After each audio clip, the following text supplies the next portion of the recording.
Hendrik Algra wie het tientallen jaren ongevierde van de Frieske Griffemeerden. Zijn leven en zijn werk rennen liek op met de ontwikkeling van deze grote groep mensen in de provincie. De Griffemeerden begonnen met een achterstaan op de hervormden, de liberalen en de orenbevolkingsgroepen.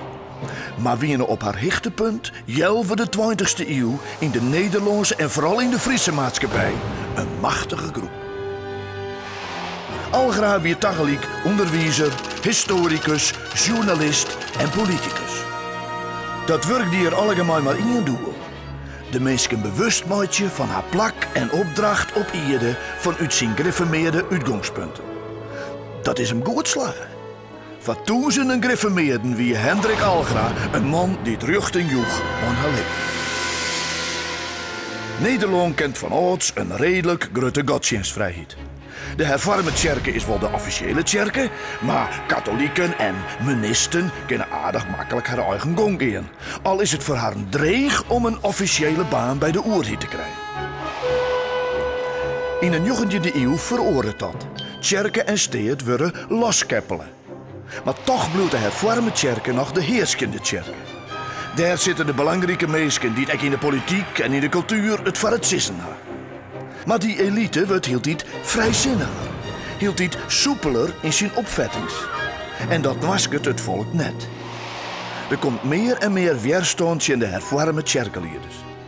In 1834 splitst een groep mensen hem al. En in 1886 wordt hetzelfde nog eens. Beide groepen verenigen haar in 1892 en vormen de gereformeerde kerken in Nederland. Onder leiding van landelijk voorman Abraham Kuyper ontwikkelde de Griffemeerden haar daar een eigen, hechte, nationale gemeenschap. Met eigen kerken, eigen squallen en een eigen verenigingsleven. Ook de orenbevolkingsgroepen organiseren haar op eenzelfde manier. Elk krijgt zijn eigen kerken, squallen en verenigings. Maar ook zijn eigen kranten, radio en later televisieomroep en politieke partij. Zo ontstaan er allegaar pilders, zuilen. En wordt Nederland een verzuild land. Met een katholieke, een gereformeerde, een hervorme, een liberale en een socialistische zuil. Elke zuil regelt zijn eigen zaken. En onderling is er vaak maar amper contact. Krijgt in de periode dat die verzuiling ontsteert en Abraham Kuyper alles op alles zet om het gereformeerde balwerk zo sterk mogelijk te maken, groeit Hendrik Algra. Zijn oren binnen het beeldende gereformeerde arbeiders.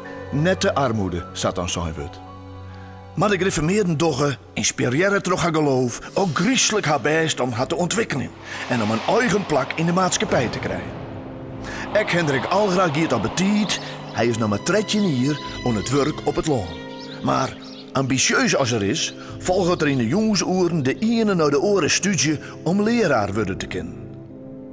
En dat wordt er ek, onder oren aan het Christelijk Gymnasium in Ljouwert. Hij had er ek druk met de Nederlandse Bond van Jongelingsverenigingen op gereformeerde grondslag. En docht zijn best als lid van het Christelijk Friesk Zelschap. In 1934 werd er haatredacteur van een gereformeerde krant, het Fries Dagblad. In de Tweede Wereldoorlog weegt het er heel moedig om in zijn kranten Duitse opdrachten uit te vieren. En hij komt te Skof gevangen te zitten in een kamp in Brabant.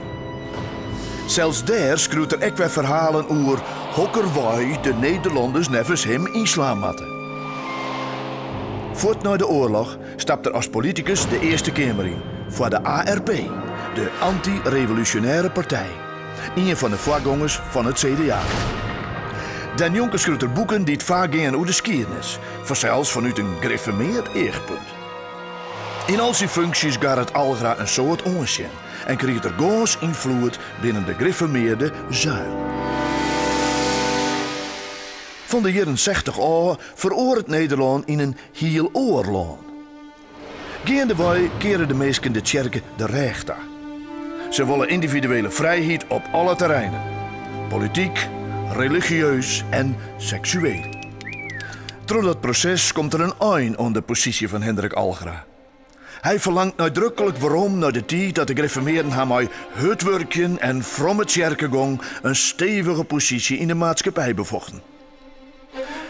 Als de bekende schreeuwer Gerard Reven God delzet als een ezeltje dat er seks mee had wil, spant Algra zelfs een ruchtzaak zijn revel.